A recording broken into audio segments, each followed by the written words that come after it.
We're back. Another edition, Colts Corner with myself, Kevin Bowen, as we are speaking to you here after yet another chapter in, I guess, it probably is accurate to call it a cursed place right now for the Colts.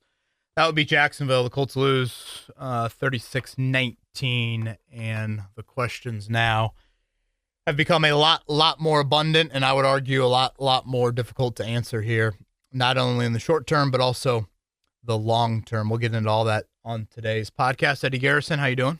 I would just like to know, Kevin, what sacrifices, what type of voodoo, magic, wizardry, you name it, this city needs to do to get rid of this injury curse that has been placed on it for the last 20 years. Hell, I thought when Fernando Mendoza went down on the first play of the game, I was like, oh my gosh, we've already seen another iteration of this, but he bounced back up, and the rest was history there, and then Sunday happened, and yeah, unbelievable. Yeah, it's just, you feel awful, first off, for Daniel Jones, just that whole scene and watching his emotion play out, and you feel terrible for him, even if you put to the side the financial element to what that injury will mean for him.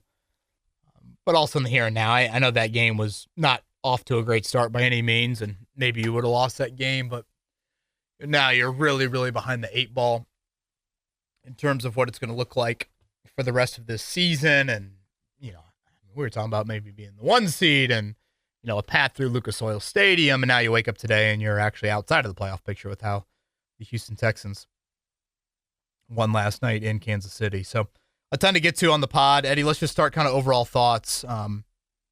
It's just kind of wild to think that how much Jacksonville and Houston have owned the Colts in the Steichen era. I don't view Houston and Jacksonville as like these vaunted NFL juggernauts by any means. I've often said you're in the division of all divisions that you want to be in, and yet I think the mark is now, I think Shane Steichen's lost 8 of his 10 games he's coached against those two. And you obviously will see them to end the season, but like, damn, I mean, that's awful. And I mean, DeMeco Ryans was hired at the same time you were. Doug Peterson was of course fired. Offense coordinator changes in Houston. Trevor Lawrence questions, of course, in Jacksonville, and your inability to beat them, it continues to rise up. It's not like you've been these touchdown 10-point underdogs in any of these games. I thought specifically to Sunday, I was actually surprised Steichen deferred to start the game. I know this was a big topic that we got last week. Why does he always take the ball first? I think when you get in these weather games, you literally are reliant on someone on your staff predicting the weather for the next 3 hours. Yeah. And trying to see, hey, when is going to be the best part to have the football? Or maybe they talk to Chris Wright or, whomever. Sure. Yeah, exactly. Dial up, Lindsey Monroe here in town and figure out what the weather's going to look like. And honestly, the best weather was the first quarter. That's when you should have taken the ball. Granted, Daniel Jones threw a pick on the first offensive play of the game, so maybe it wouldn't have mattered. I really, and we'll get into what I liked and what I didn't like, so I'll save some of my thoughts there. But again, just generally, for the umpteenth year in a row, Jacksonville punching you in the mouth first down there, especially the week after Houston. Yeah. Had come into your own building and do that. You're like, I'm a big, how do you respond? Like if you were an IU basketball fan, you lose at Minnesota last week, you would assume your response is going to be peak the next time out. Oh, wait, you're down 16-0 to Louisville?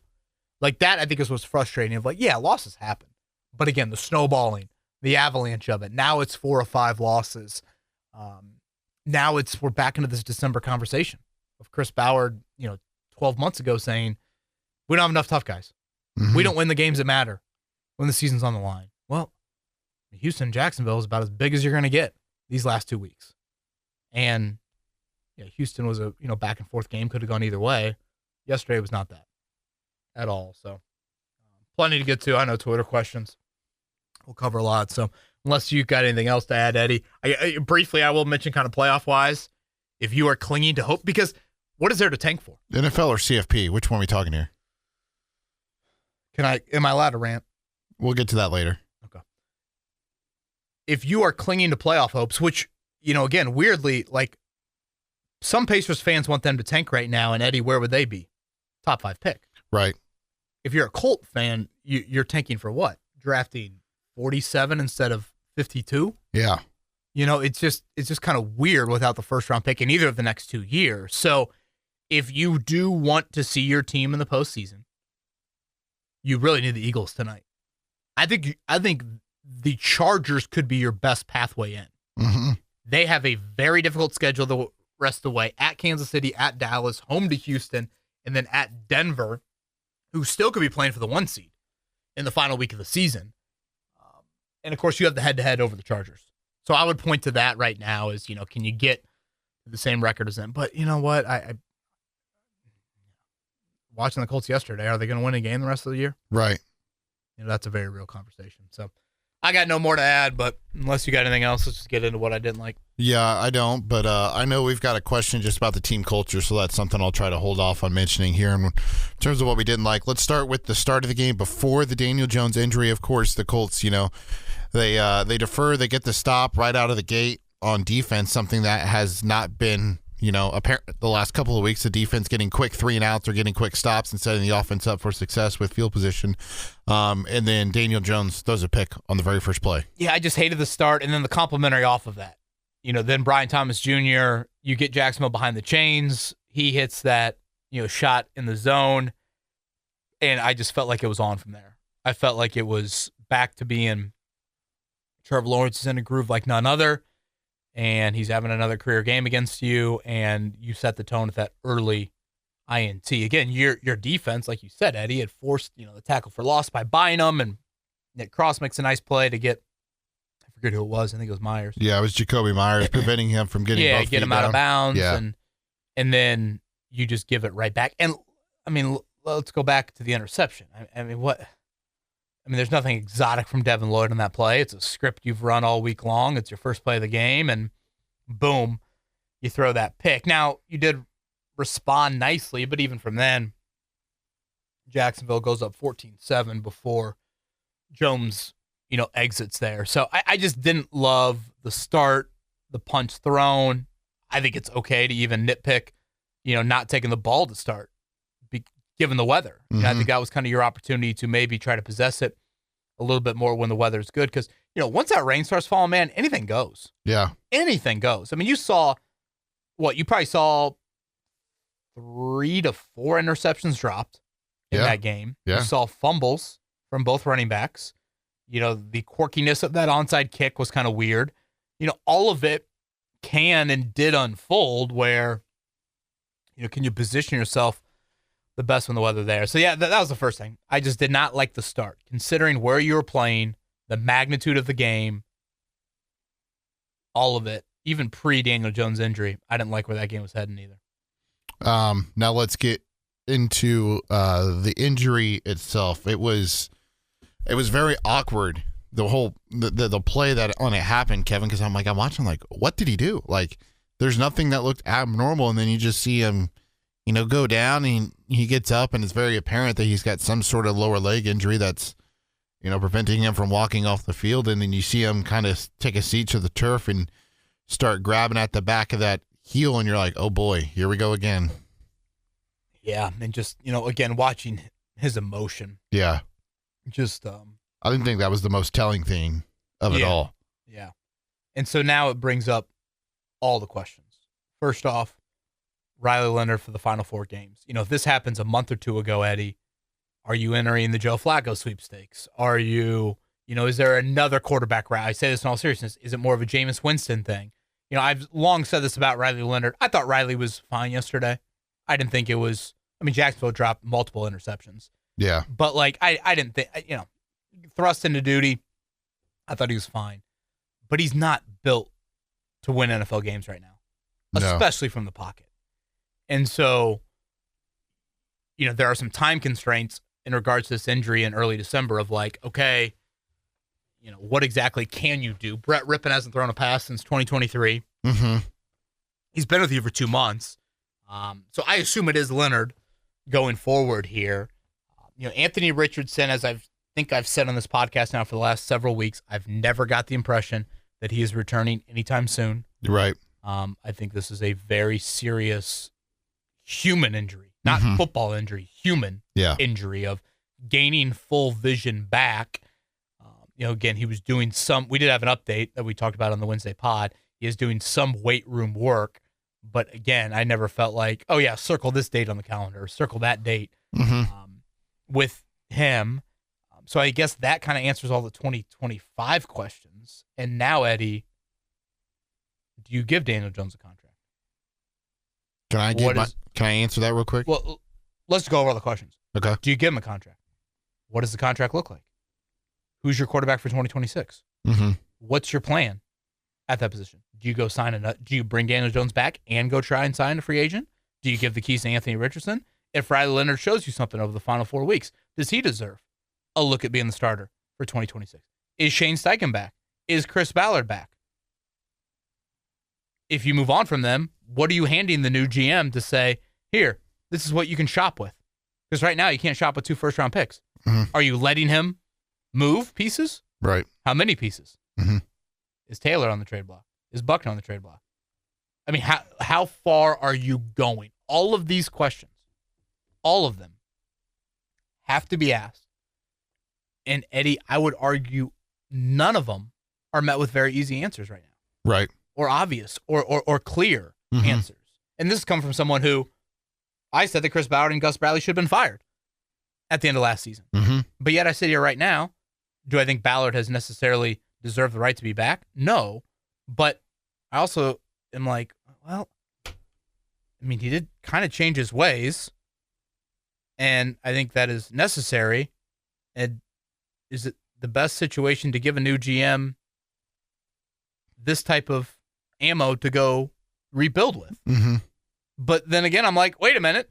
That's not the right mode of thinking. Right. Who cares? That doesn't mean the current person, in position should be given another opportunity. So, again, I got so many questions, very difficult answers. Feel free to chime in on any of it. So my thoughts are this, and I'll let you kind of, say how you feel about it or how you want to approach it. But on the contract front with Daniel Jones, to me, I think the most obvious thing to do now would be, hey, you offer him 2 years. The first year is extremely, extremely light in terms of the money. He goes as low as that you're willing to go and they're willing to take.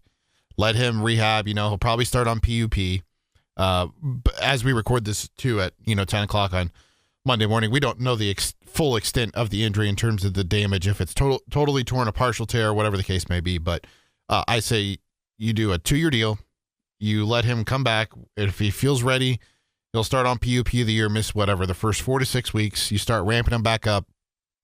And then during that time frame, you have to just let Anthony Richardson play it out, assuming he can make a full recovery, because it'll be the last year of the rookie deal for Anthony Richardson. It gives him like the ability to show that, hey, I can be a starting quarterback in the NFL. He can, knowing that he's got time to prepare for that for an offseason, time leading up to the start of the season. And at the same time, he knows if I don't perform well, then they're just going to give these keys right back to Daniel Jones. And so then that's the option there with the Richardson contract, or not the Richardson contract, but the Daniel Jones contract, in my opinion. And as we noted last week, and we have throughout the course, the last, handful of months, Ballard's contract expires after next season. So to me, with the injury to Jones, and as you mentioned, the no draft capital in the first or the second round, I think you just have to ride it out the rest of the contract with Chris Ballard. And then you make the assessment after next year whether or not you want to retain Ballard again and Shane Steichen. And that gives you the ability to kind of clear your house, because after next year, you've got a litany of free agents as well. So you're theoretically going to have a ton of cap space to operate with, because you've got Michael Pittman Jr., Jonathan Taylor, DeForest Buckner, Quentin Nelson, Grover Stewart, Anthony Richardson, and Josh Downs, all up after next season. Your thoughts?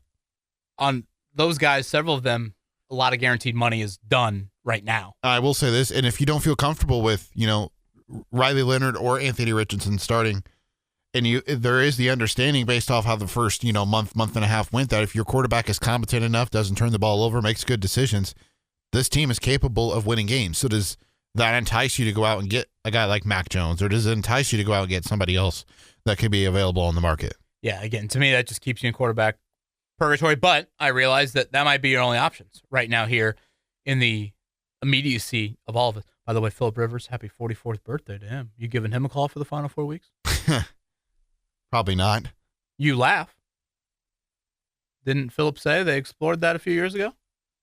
Yeah, it was a few years ago, but I don't know. That never came across my mind. You imagine. Yeah, Eddie, I mean, there's a ton there that you point out. I think it's very good. There's, a lot of it that I've come back to with the injury. A lot of people have pointed back to the Sauce Gardner trade. Mm-hmm. And as I've thought more about the Sauce Gardner trade, I think I pointed out at the time of the trade, there is so much risk involved. Yes, there is great potential reward in getting a premium position All-Pro on a reasonable contract. Mm-hmm. That's very, very enticing. And I think it's unfair to obviously label the Gardner trade a failure because he's been hurt. But the risk was indirectly, you're not only saying we think Daniel Jones should be our guy for 2026. We're saying he is unquestionably our guy for 2026 and really 2027. And that, I think, is the hindsight 2020. Yeah, I'm not going to ignore that. But you were putting all your eggs in a 2-month Daniel Jones basket. Mm-hmm. And the sad reality of Daniel Jones' career at this point, Eddie, is the only true consistent element to it is probably his injury history. Mm-hmm. And now he's added another one to it. And that just can't be ignored from it. Not to mention, even if you don't want to sit here and say, no, 2 months, he showed himself as a player. Now, some might counter and say, hey, wait a minute, do you watch the last month? It was starting to slip away. And he was starting to regress to the mean. Even if you aren't in that group, the injury history, though, can't be ignored. And I think that's where I struggle with, what do you do with Jones? If you're going to give him another look at it, first off, you're banking on post-Achilles. Second, who's to say he's not going to get hurt again? Or who's to say he's just not going to have inconsistent Daniel Jones play? Right. That is where I really, really struggle on the Jones front right now. But you start reading off the list of free agent quarterbacks for next year, and you'll want to put mayo in your coffee. Yeah, I know. We talked about last week about, the free agency for quarterbacks. It was just Daniel Jones. It was just him. Right. I mean, it is an ugly, ugly list. So all of it stinks. And it complicates things like no other. So again, as we sit here Monday morning, I assume it'll be Riley Leonard. I don't think there's there's this veteran quarterback, because to some people, Eddie, an 8-5 football team, there's probably some quarterbacks around the league that are sitting there saying, man, I'd love to go join the Colts right now and try to scrap my way to 2 wins with them, and they can get in. If the Colts won 2 of their last 4 games, I do think there's a decent chance they'd get in the playoffs. Just based off how it's pretty much 8 teams for 7 spots. Yeah. You need Baltimore to get on a heavy run to end the year, Kansas City to get on a crazy run, Miami to get on a crazy one, and you've got the head-to-head over the Dolphins for what it's worth. You would need that to happen for a 9th team to really enter the mix. And for what it's worth, you will see Houston and Jacksonville again. Now, just because you beat them doesn't mean you'll have the tiebreaker over them.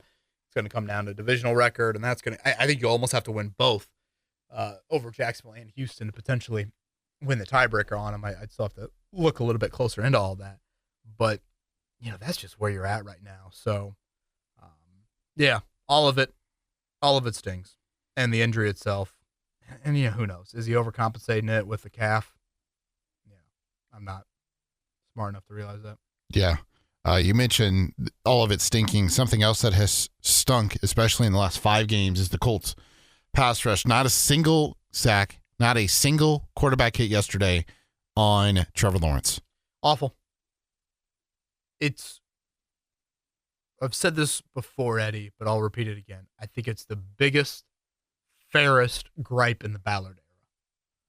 Just the lack of edge pressure. And, I mean, in the pouring down rain, the only time Trevor Lawrence got that jersey dirty was doing that or QB sneaking. I mean, that's it.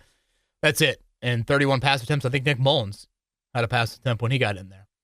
Just awful, awful, awful. And this is kind of I just didn't think you helped Riley Leonard enough. Taylor has the fumble shortly thereafter, but I just I didn't think your defense, I mean, they're down there starting left tackle and their top pass catcher. You're obviously down Buckner and Gardner. I'm not going to ignore that. But this Jacksonville offense hasn't sniffed looking like that this year. Trevor Lawrence, that's arguably Lawrence's best game of the season. And your defense plays like that. I mean, 28 first half points. They were averaging, I forget what it was. I think it was north of 7 yards per play at halftime. Just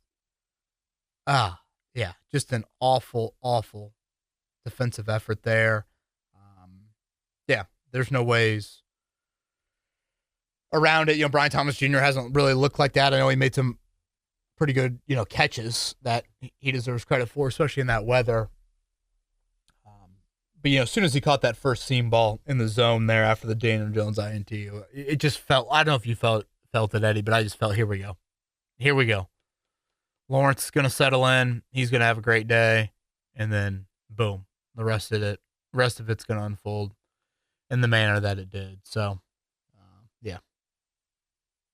Last 5 games, the Colts pass rush has 20 quarterback hits. I'm in the process of doing some other math, but let's see. That's 2 sacks on Stroud, 4 sacks on Mahomes, 3 sacks on Penix, so that's 13, and then 3 sacks on Rodgers. So 16 sacks for a total net yardage loss of 69 yards. Is that where I say nice? Nice, yeah. That's in the last 5 games. So, I mean, it's pretty clear where, part of the struggles are defensively in that regard. One thing, the last thing I didn't like, Eddie, and I hope I'm not repeating myself. I feel like my brain's kind of fried here, but I did think there was a sequence late there in the first half where the game really changed, and that was following the Grover Stewart forced fumble. When you got to that 3rd and 1 and 4th and 1, yep, you're down 21-10. Again, as soon as that rain started to come down, I said it to myself and Maddie. Anything can happen. Yeah. In that game. And if you're able to score there in the first half, let's say it's a field goal, 21-13. 21-13, and you get the balls for the third quarter. You can then put some real game pressure on Jacksonville. And when you get to 3rd and 1, to me, that game plan has got to be playing to Riley Leonard's strengths. Yeah. And Riley Leonard's strengths, as I certainly know, is as a run-first quarterback. It is with his leg. How did he get the first 3rd down of the game yesterday? Rolls to his left, escapes pressure, and lofts that little floated ball to Alec Pierce. Mm-hmm. That's his game. How's he score his only touchdown? Running it. That is his game. You've got to play to that strength. He is not an NFL pocket passer. Not at all. That is not his strength. And so on 3rd and 1 to get greedy and think that you're going to find, I think it was Mo Alley Cox he was targeting for a throw in the rain with your, rookie quarterback getting his first meaningful snaps, to me was way too greedy from Shane Steichen. And as soon as you screw up there, everybody in the world knows Jonathan Taylor's getting it on 4th and 1. Yeah. And boom, he gets it there. To me, it is either QB sneak, it's a run. Hell, you could run QB power for all I care with Leonard. If you're worried about ball security in an RPO situation, do that. That, to me, I thought was just an awful sequence by Steichen. And then next thing you know, Jacksonville's got the ball back. They, of course, punch it in, and the rest is history. You're down 3 scores at half. I thought that sequence was such a big one in the game itself, in that you could have created a little bit more, just, again, game pressure, make them have to be a little bit riskier in some of their play calls in the second half, not be as safe, and you really didn't play to your quarterback strengths. Yeah, I feel like, obviously teams go through stretches, Kev, where they're hot, they're cold, and right now I think Steichen is in the biggest, rut in a while that we've seen as a play caller, because it just seems like almost every decision he's made the last, 3 weeks especially has been the wrong one. Well, and you do see coaches do the 3rd and 1 shots. Like Ryan Day, for example, he threw on 3rd and 1 to Jeremiah Smith in the end zone. Mm-hmm. I think there are definitely, depending on personnel, moments where you do try some of that stuff. But, we saw Ashton Doolin, remember, kind of sneak out of the backfield. If I'm not mistaken, I think that was a 3rd and 1 a couple weeks back. And you were able to hit a big play. Mm-hmm. But in the rain, with your rookie, weak pocket passing quarterback throwing to your tight end that probably has the most questionable hands in the team of all your pass catchers. Probably a fair statement to make. I don't know, maybe Jonathan Taylor. Maybe Josh Downs with the last couple of weeks, yeah. But again, Leonard to Allie Cox in the rain. I'm not holding my breath on that one. Yeah, you know? neither. And so I just think there are times to dial that, hey, we have drilled the Ashton Dulin play all week long. Mm-hmm. We're going to do it. He's a trustworthy player. Okay, fine. Perfect weather. Daniel Jones. Okay. That to me wasn't one of those moments. Mm-mm. And you still had plenty of time on the clock. It's not like you needed to risk a throw there. Still had, Shane always does a great job of keeping his timeouts. You still have those. And yet you then set yourself up for 4th and 1 where This is the most obvious play call in the history of the game. So, again. I know that's a little bit hyperbolic to say. No. But in the history of the game, I shouldn't have said that part, but yeah. Taylor is going to get it here. So, yeah, I just think the Leonard playbook and screw trying to keep him healthy right now. You don't have any other choice. I think it's got to be so run-centric. And he should give you an extra number in the run game. Yeah. He should. So, I would play to that and, sprinkle in a couple 50-50 balls to Alec Pierce, and there you go. Speaking of Alec Pierce, he has been money, and that price tag just keeps on rising.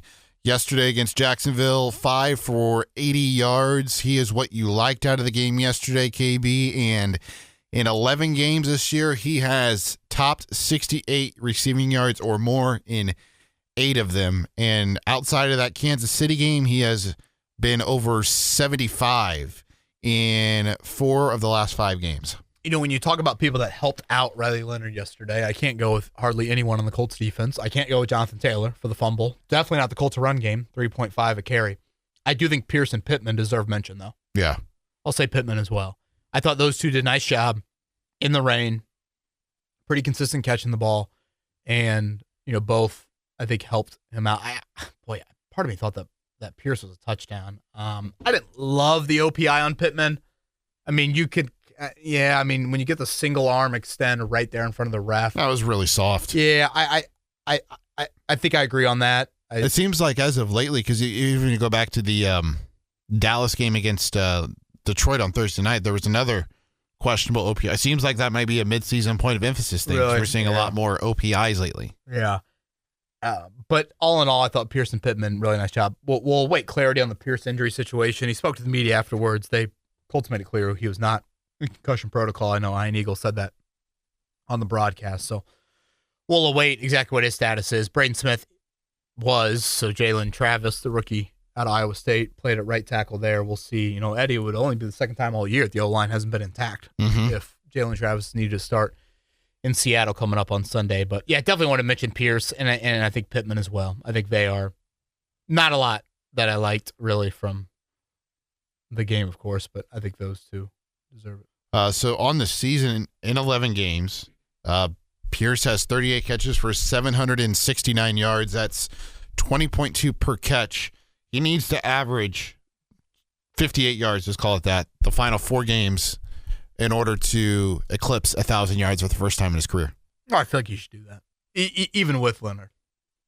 Just with his big play capability, all of that there. So I was really, obviously you don't want anybody to be in concussion protocol, but given Pierce's recent history, that was definitely one that was a bit worrisome. I know I've said it to you before, how many times he goes up and gets deep balls and he falls to the ground. It's amazing he doesn't get hurt more. Just like limb hurt. Like a back or back, shoulder, a hip, arm, any of that.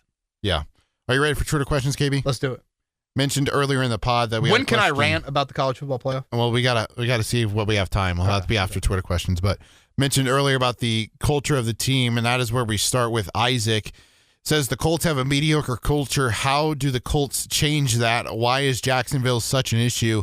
Isaac, I would almost go as far as to say the last month of the season is always an issue, and it kind of goes back to what Chris Ballard said. I can't remember at what point last year, Kevin, if it was after the season, if it was at the combine or before leading up to the draft, that just the team needs to be tougher down the stretch to win games. And you look at, this core group of players, it just seems like it's a trend ever since they've, pretty much been re-upped, whether you look at, Zaire Franklin and all the guys on the defensive side of the football, whether you look at some of the guys in the offensive side of the football, at the last month, 6 weeks of the year, this team always tapers off and just does not find a way to win games. Yeah, obviously I brought up, the stat against Houston and Jacksonville early under Steichen at 2-8, and it's not like these NFL programs that you're facing in those two cities have been the most consistent winners necessarily, or zero issues whatsoever. I mean, look how Houston started the year. Yeah, they lose C.J. Stroud for 3 weeks. Yeah, and here they are. And they find themselves without C.J. Stroud, which is remarkable. Won 8 of 10 here,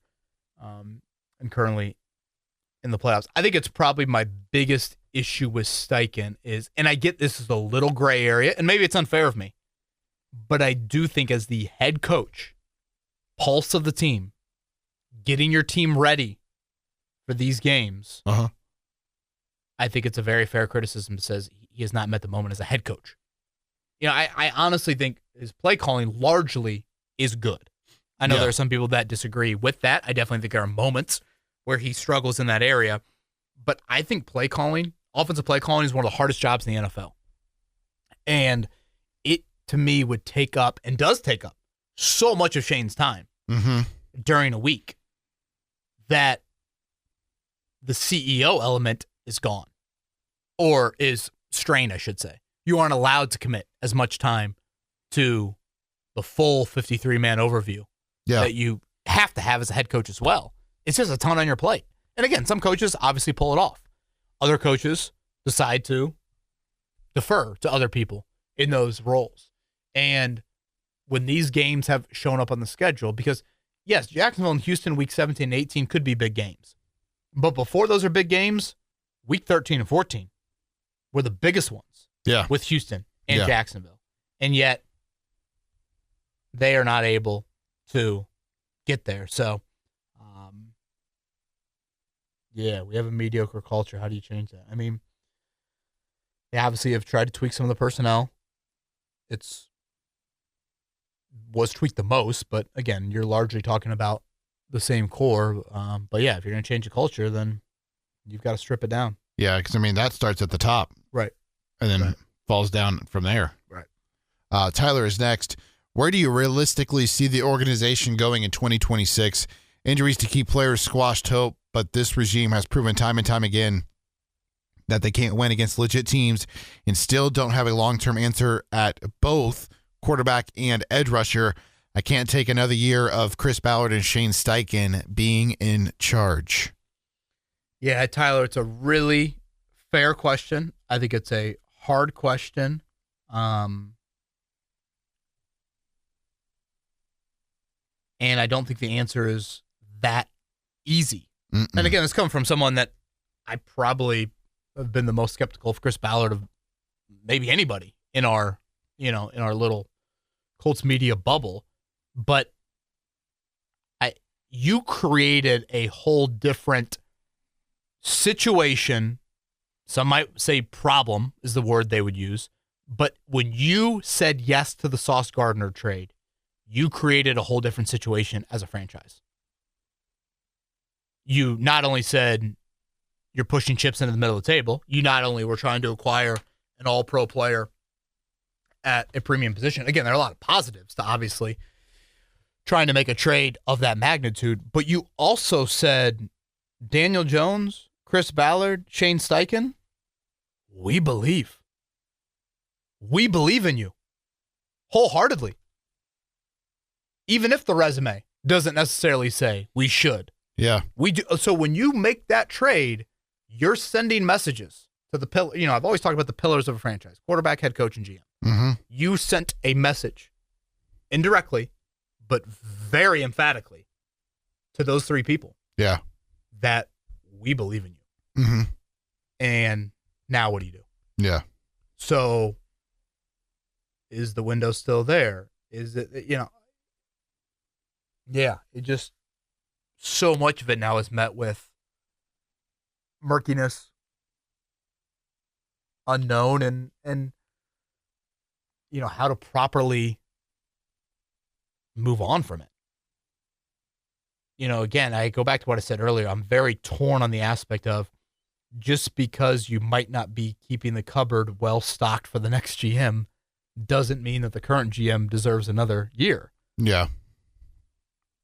The bird on the other shoulder says, could you just chalk up this whole season to injuries?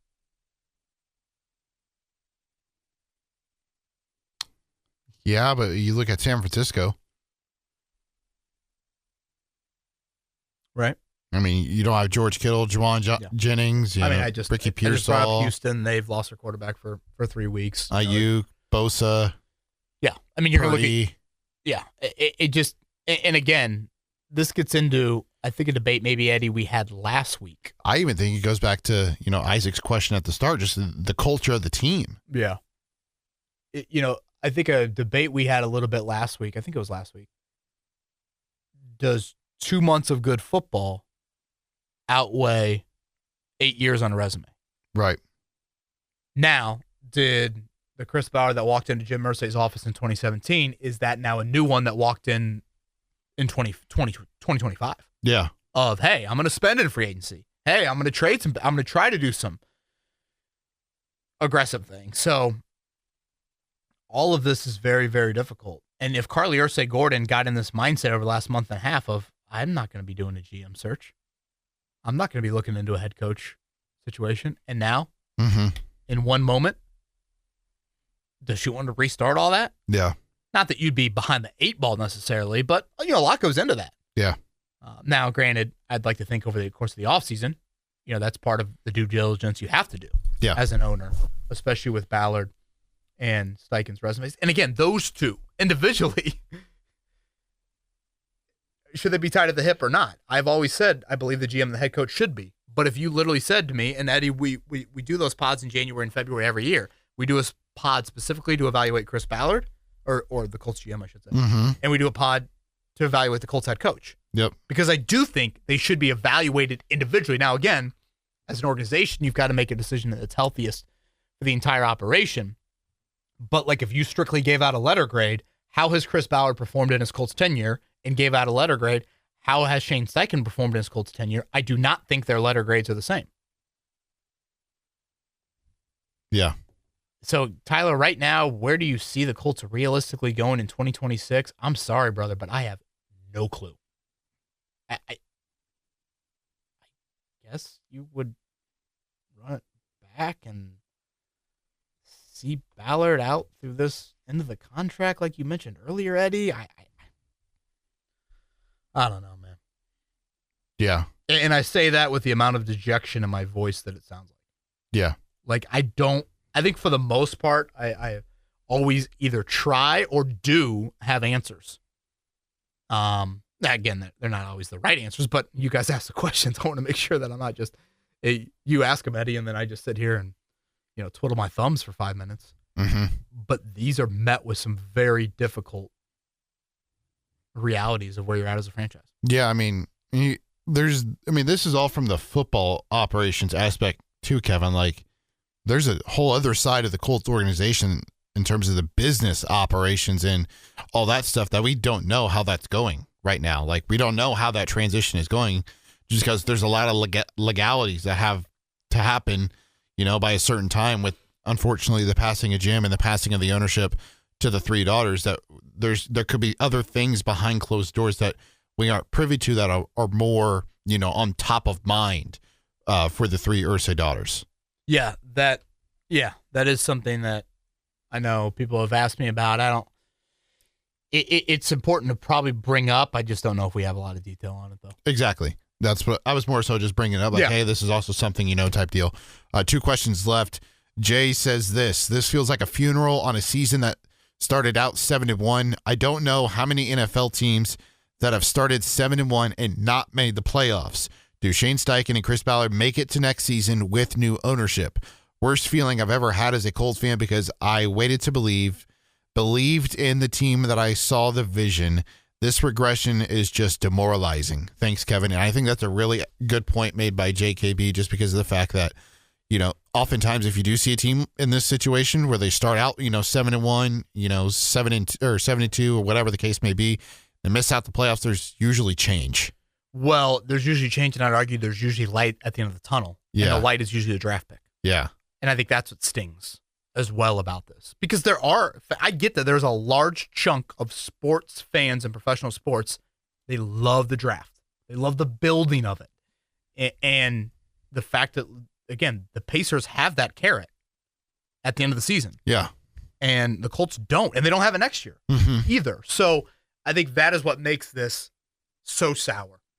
Like, obviously, Halliburton tearing his Achilles in Game 7 of the NBA Finals, to me, is in a different stratosphere than Daniel Jones tearing his Achilles in a Week 14 game against Jacksonville. Right. Like, okay, let's say the game freezes right there. The Colts would have been out of the playoffs in that very moment. You know, the rest of the games of Week 14 play out. The Pacers had a lead of halftime of Game 7 of the NBA Finals. So, again, and comparing Halliburton as a player to Daniel Jones as a player, too, is not fair either to Tyrese. But I go back to what I said a few minutes ago. Carly Ursay-Gordon, by that trade, she told us everyone was safe. Now, are you sitting here with one of the longest playoff droughts in the entire NFL? Mm-hmm. Continuing. Not to mention the AFC South. I think the AFC South is, Jacksonville would have to, lose a whole lot. Hell, Houston would have to lose a whole lot. The AFC South is all but gone, I guess. Is the best way to put it. Mm-hmm.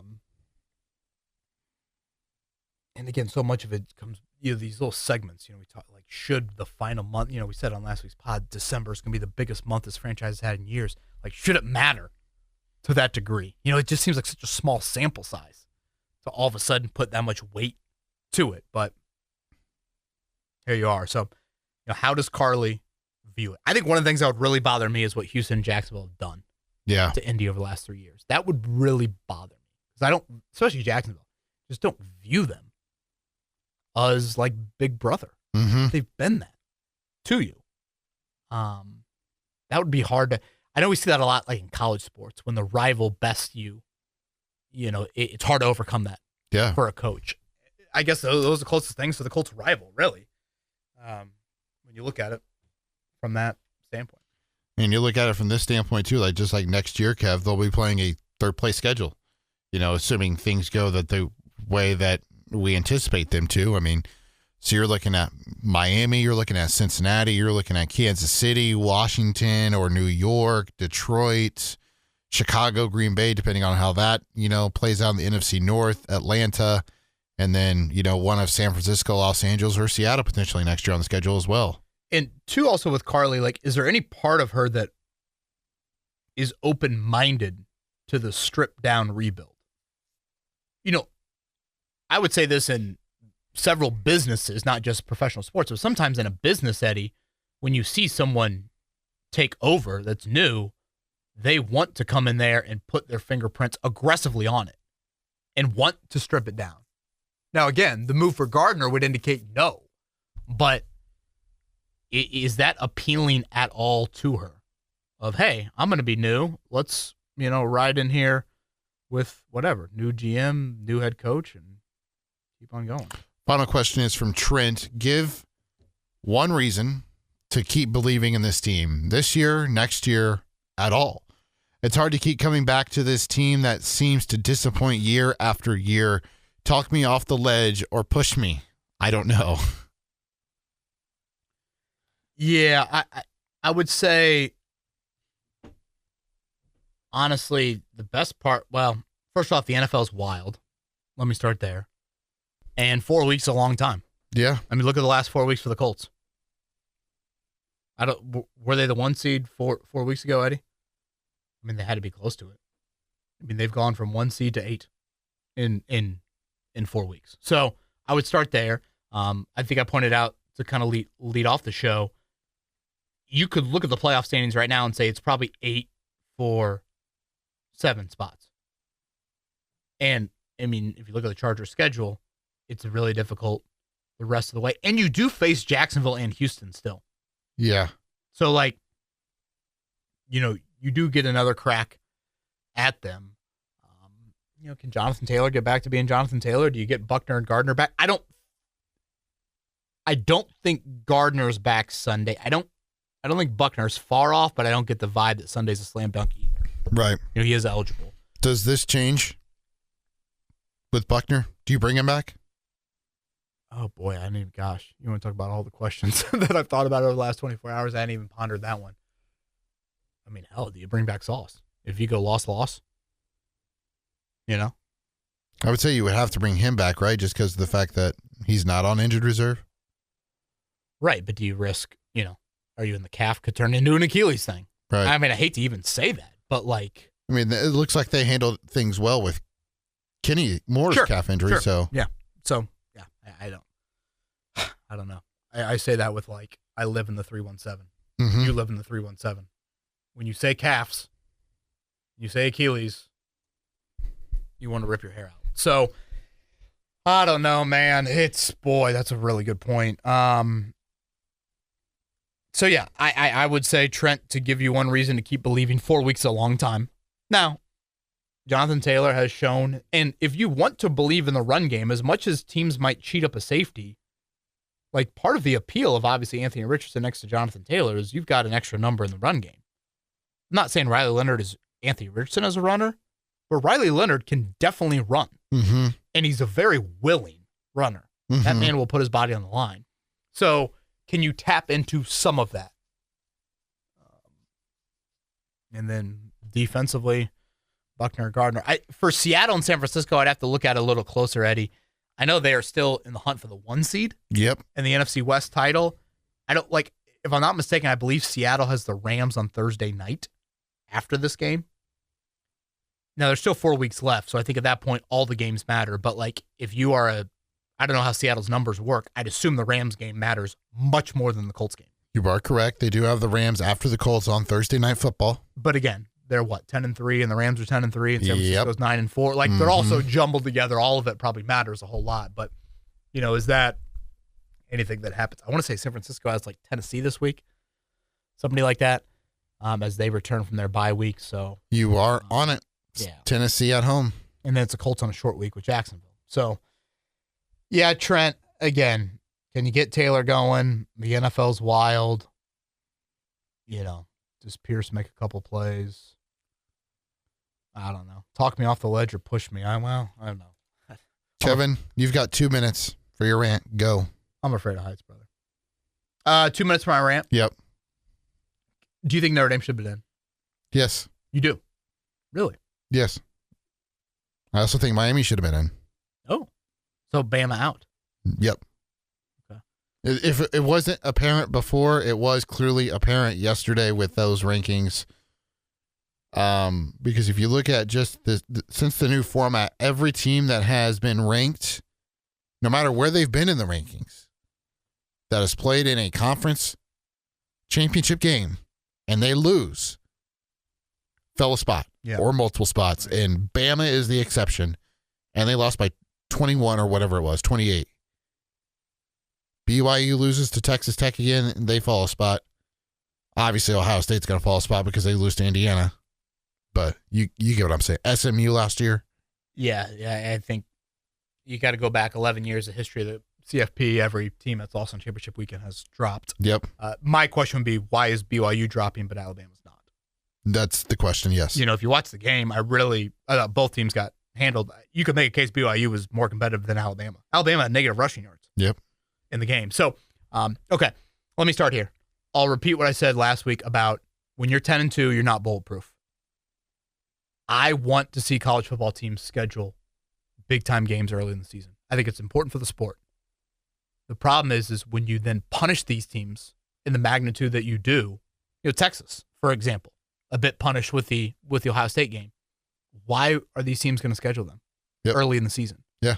And so I want college football to figure that out. Now, Notre Dame, by not being in a conference, has created their own bed. And the bed is this. You have to play those games early in the season. So you better be good out of the gate. If you're not good out of the gate, there might not be many opportunities the rest of the way. So this year, Notre Dame walks into a season with a freshman quarterback and a new defensive coordinator.